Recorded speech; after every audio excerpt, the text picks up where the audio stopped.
আসসালামু আলাইকুম ৰহমতুল্লাহি বাৰাকাতুহু। সন্মানীয় বন্ধুসকল, আজি আপোনালোকক এটা সহজ আৰু সুন্দৰ কথা আপোনালোকক দিয়াৰ কাৰণে, আপোনালোকৰ সন্মুখত দাঙি ধৰাৰ কাৰণে মই ভিডিঅ'টো বনাইছোঁ।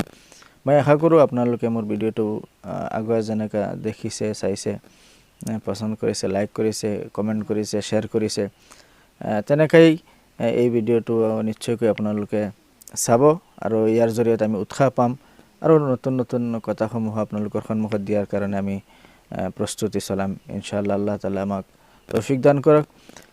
মই ক'ব বিচাৰোঁ যে হুজুৰ সাল্লাল্লাহু আলাইহি ওয়াসাল্লামে কৈছে, তুমি তিনিটা কাম কৰা আৰু তিনিটা কাম কৰিলে আল্লাহ তাবাৰক ওয়া তাআলা তোমাক জান্নাত দান কৰিব।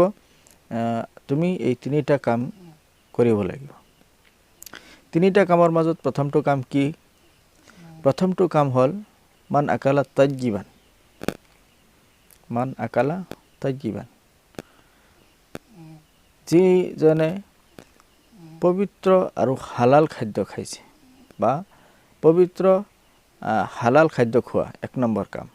তুমি যেতিয়াই খোৱা, ভাত খোৱা, পানী খোৱা, অন্য সামগ্ৰী খোৱা, তুমি পেটত যি দিবা, এই সকলো দিয়া বস্তু, তুমি ব্যৱহাৰ কৰা বস্তু তোমাৰ কি হ'ব লাগিব? হালাল আৰু পবিত্ৰ হ'ব লাগিব। দুই নম্বৰ কথাটো হ'ল নবী আলাইহিছ সালাতু ওয়াস সালামৰ সুন্নত মোতাবিক জীৱন অতিবাহিত কৰিব লাগিব।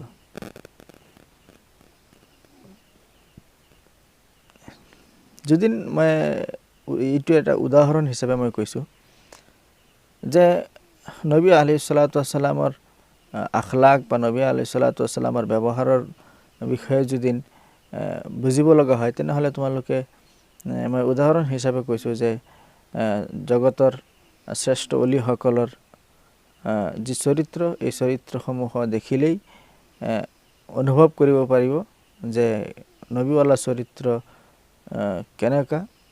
কাৰণ এই অলিসকলে নবীসকলৰ যি আমাৰ নবী হজৰত মুহাম্মদ সাল্লাল্লাহু আলাইহি সাল্লাম, তেওঁ কোৱা ধৰণেই, যদিও সম্পূৰ্ণৰূপে তেওঁ হুজুৰ সাল্লাল্লাহু আলাইহি সাল্লামৰ মোতাবিক নহ'লেও, কিন্তু নবী আলাইহিছ সালাতু ওয়াস সালামৰ লগত, হুকুমৰ লগত সামঞ্জস্য বা এনেই পূৰ্ণ হিচাপেও নবী আলাইহিছ সালাতু ওয়াস সালামৰ কথা মোতাবিক তেওঁলোকৰ আখলাক, তেওঁলোকৰ চৰিত্ৰ হয়।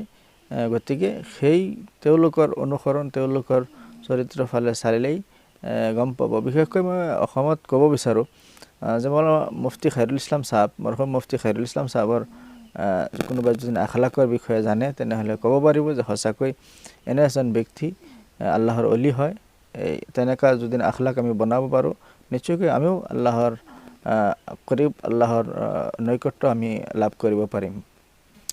তৃতীয় নম্বৰ কথাটো হ'ল যে আমি মুছলমানসকলে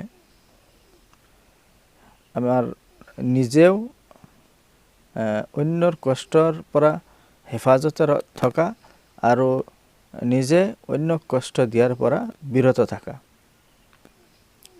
যদি আমি এই সমন্বয়, এইটো কথা সমন্বয় বুজাইছে যে আমি যদি এই সমন্বয়তা বজাই ৰাখিব পাৰোঁ, আমি যদি আনক সন্মান দিব পাৰোঁ, আনক যদি আমি হেফাজত কৰিব পাৰোঁ, আনক যদি আমি ৰক্ষণাবেক্ষণ দিব পাৰোঁ, আৰু আমিও যদি হেফাজতে থাকিব পাৰোঁ, তেনেহ'লে হুজুৰ সাল্লাল্লাহু আলাইহি ওয়াসাল্লামে কৈছে যে আমি নিশ্চয়কৈ জান্নাত প্ৰাপ্তিৰ উপযোগী হ'ম বা যোগ্য হ'ম।